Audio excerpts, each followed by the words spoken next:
평화를 빕니다. 안녕하세요. 안젤라입니다.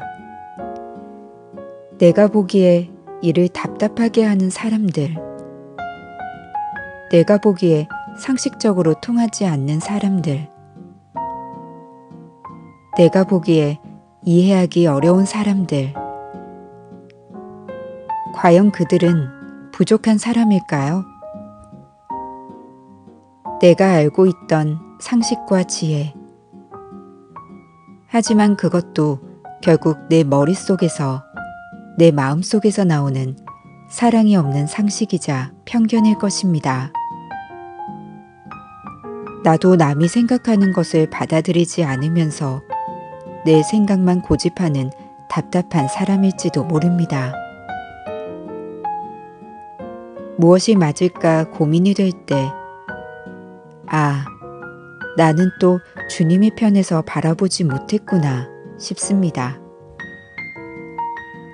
복잡했던 갈등도 이해하지 못하는 마음도 주님의 시선으로 바라본다면 이해하지 못할 게 하나도 없는걸요. 사랑하지 못할 게 하나도 없는걸요. 오늘도 주님께서 주신 고귀한 사랑의 마음을 따뜻하게 품으며 세상을 바라보길 기도합니다. 4월 21일 부활 제2주간 화요일. 복음. 하늘에서 내려오니 곧 사람의 아들 말고는 하늘로 올라간 이가 없다. 요한이 전한 거룩한 복음입니다. 3장 7절, 8절에서 15절까지의 말씀입니다. 그때 예수님께서 니코데모에게 말씀하셨다. 너희는 위로부터 태어나야 한다. 바람은 불고 싶은 대로 분다. 너는 그 소리를 들어도 어디에서 와 어디로 가는지 모른다. 영에서 태어난 이도 다 이와 같다. 니코데모가 예수님께 그런 일이 어떻게 이루어질 수 있습니까? 하자 예수님께서 그에게 대답하셨다.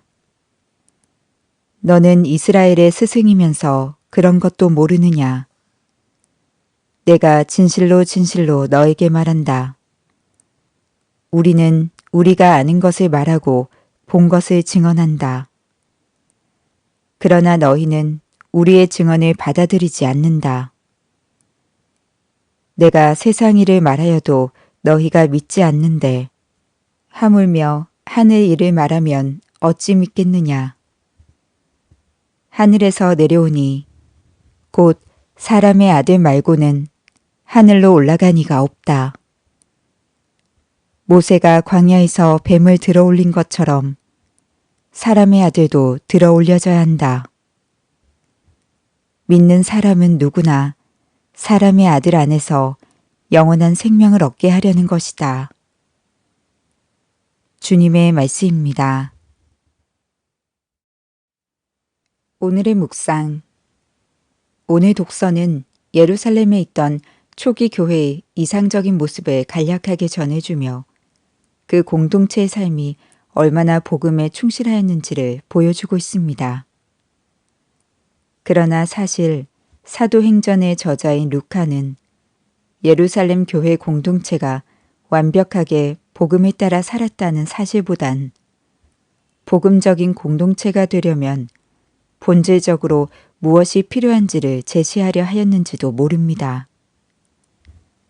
초기 교회 공동체는 먼저 모든 것을 공동으로 소유하는 물질의 나눔을 실천합니다.